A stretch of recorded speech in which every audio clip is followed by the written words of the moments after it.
during the entire war. The skies above USS Hornet are clouded with a storm of Japanese aircraft.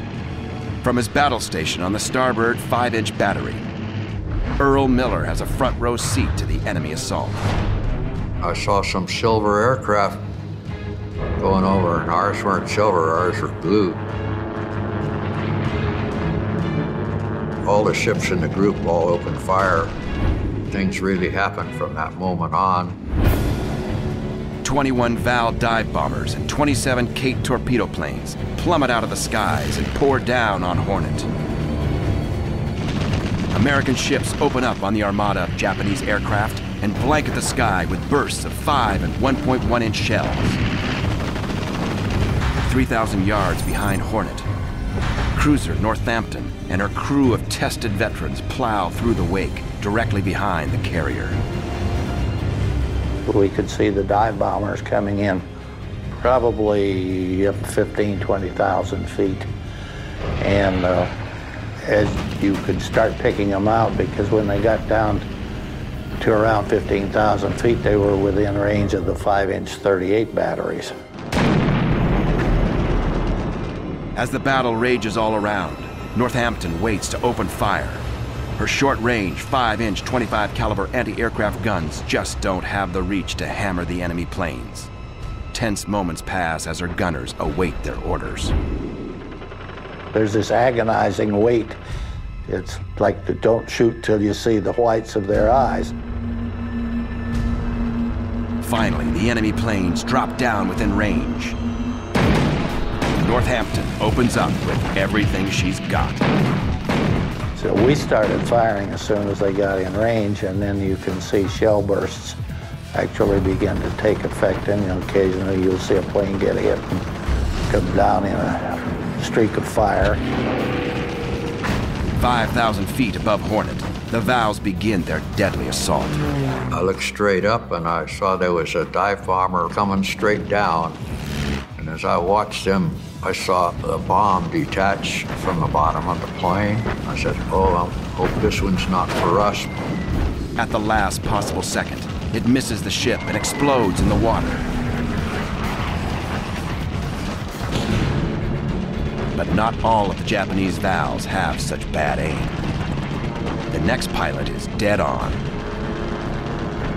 A bomb nails Hornet's flight deck and scatters shrapnel across the ship. Enterprise's sister shakes from stem to stern. Nearly 60 men below decks perish within an instant of the savage explosion. The lucky ones never know what hits them. Now, torpedo pilots attack Hornet from the rear, drawing them into a gauntlet of fire. But it doesn't stop them. They're hell-bent on hitting the racing carrier. At that same moment, another dive bomber lines up for an attack. As it closes in on Hornet, it's met with a ferocious volley of fire.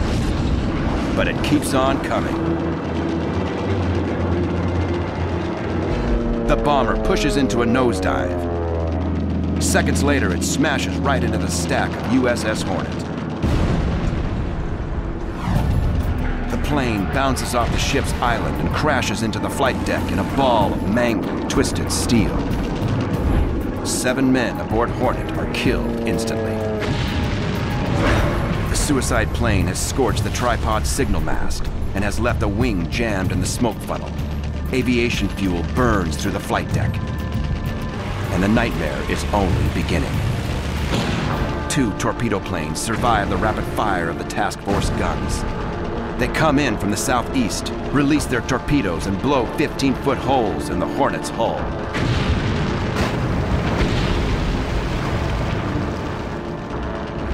Hornet loses all power and comes to a halt. She's a sitting duck, the perfect target for the next Japanese torpedo or dive bomber.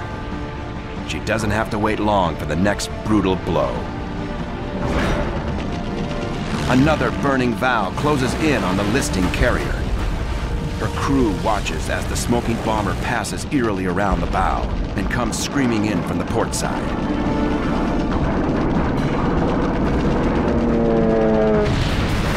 For the second time this day, Hornet is the victim of a suicide attacker.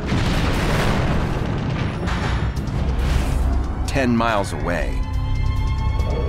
USS Enterprise emerges from the cover of the rain squall she entered 20 minutes before. Every man topside can see the smoke rising from Hornet, and instantly the crew of Enterprise knows what this means. The Big E and her escorts might be all that's left to defend Guadalcanal. And with every other U.S. carrier dead or damaged, Enterprise may become the only battle-ready carrier left in the Pacific. Now, Hornet's pilots have no choice but to land on Enterprise. By 10:30 a.m., her flight deck is jammed with aircraft from both ships. There was about 150 airplanes involved there. Counting the ones that we lost, we still couldn't take them all aboard. So we filled up pretty quick, and then anything that was really damaged went over the side. That was a lot. If Admiral Kincaid is going to continue the fight against the Japanese fleet, the planes landing aboard Enterprise will have to get rearmed and refueled.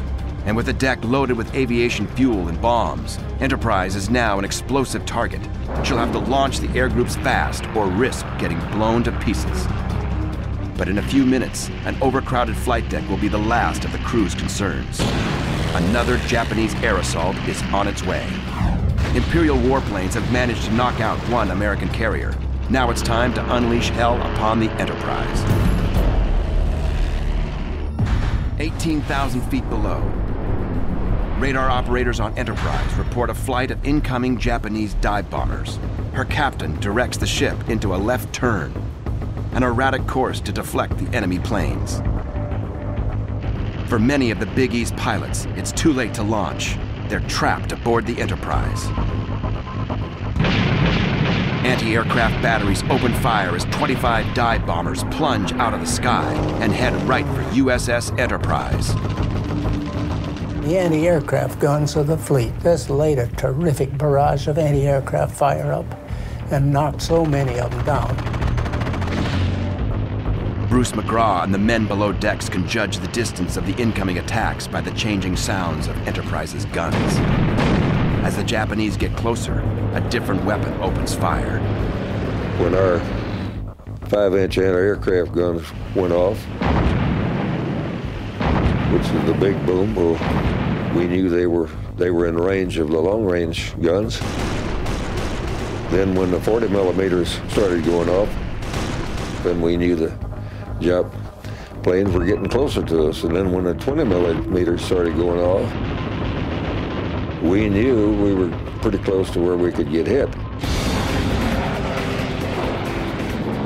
As the planes come in closer, the new 40-millimeter Bofors are about to be put to the test and open up with venomous accuracy. Enemy bombers are ripped apart as they fly straight into the face of the solid steel nightmare. One smoking bow dive bomber bears down on the Big E's deck. At the last moment, Enterprise heels over into a sharp left turn. The plane hits the water. Its bomb explodes in a shower of deadly debris. More planes vector in from 12,000 feet, but gunners on Enterprise's batteries fire away for all they're worth, destroying 5 enemy dive bombers with punishing fire. Sheets of lead fill the air, but it's not enough. Our little fighters and our aircraft guns from our ship and all the protecting ships just couldn't get them all.